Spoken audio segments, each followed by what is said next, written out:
পড়বে বলে আমরা মনে করি না। তো আমরা সেই জন্যই বলছি যে ওই সনদের ক্ষেত্রেও যেটা আমরা বলতে চাইছি আগেও, যেগুলো সর্বসম্মত গণভোটের জন্য দিলেও যেটা সর্বসম্মত সেটাই শুধুমাত্র দেওয়া উচিত, নোট অফ ডিসেন্টগুলো আলাদা করে রাখা উচিত। আর এটা আরেকটা প্রস্তাব আসছে, সেটাও আলোচনা করতে পারে মোস্তাক ভাই, যেটা বলছিলেন যে নোট অফ ডিসেন্টের ক্ষেত্রেও সেগুলো কমিয়ে আনা যায় কিনা, সেটাও আর একটু রাজনৈতিক দলগুলোর মধ্যে আলাপ আলোচনা করে যে একটা মেজর যদি না হয় তাহলে সেই ক্ষেত্রে নোট অফ ডিসেন্টটা থাকলো, মেজর না হলে সেটাকে একটা অবজারভেশনের মধ্যে রাখা যায় কিনা, সেই প্রক্রিয়াটা অবলম্বন করলে আমার মনে হয় যে আমরা সবাই মিলে ঐক্যমত্যের ভিত্তিতে এই জুলাই জাতীয় সনদ সেটাকে স্বাক্ষর করতে পারবো।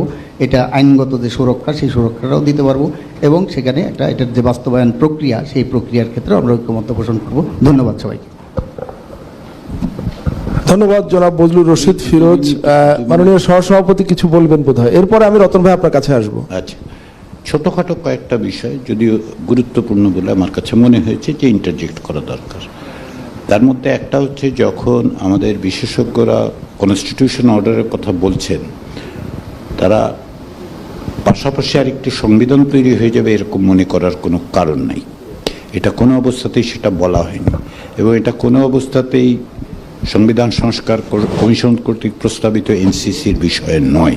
কারণ এনসিসির স্ট্রাকচার ইত্যাদি সমস্ত কিছুই ছিল যে পরবর্তী সময় তৈরি করা হবে।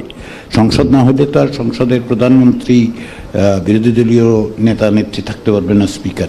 ফলে এটা দুটো গুলিয়ে ফেলাটা ঠিক হবে না, এটা যথাযথ নয়। দ্বিতীয় বিষয় যেটা, সেটা হচ্ছে যে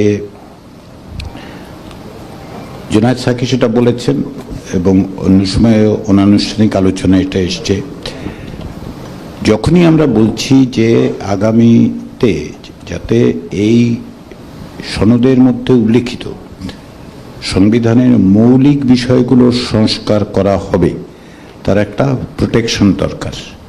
এটাই আমরা বলছি, আইনি সুরক্ষা।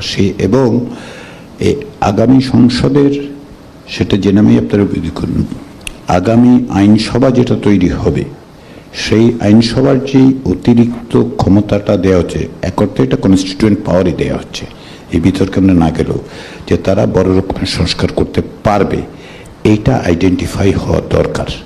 আদারওয়াইজ যেটা হবে, যে সাকি যেটা বলেছেন 12 এবং 14 থেকে আলাদা করব কিভাবে? 13 তো ত্রয়োদশ সংসদ, তো 12 দ্বাদশ বা চতুর্দশ সংসদ নয়।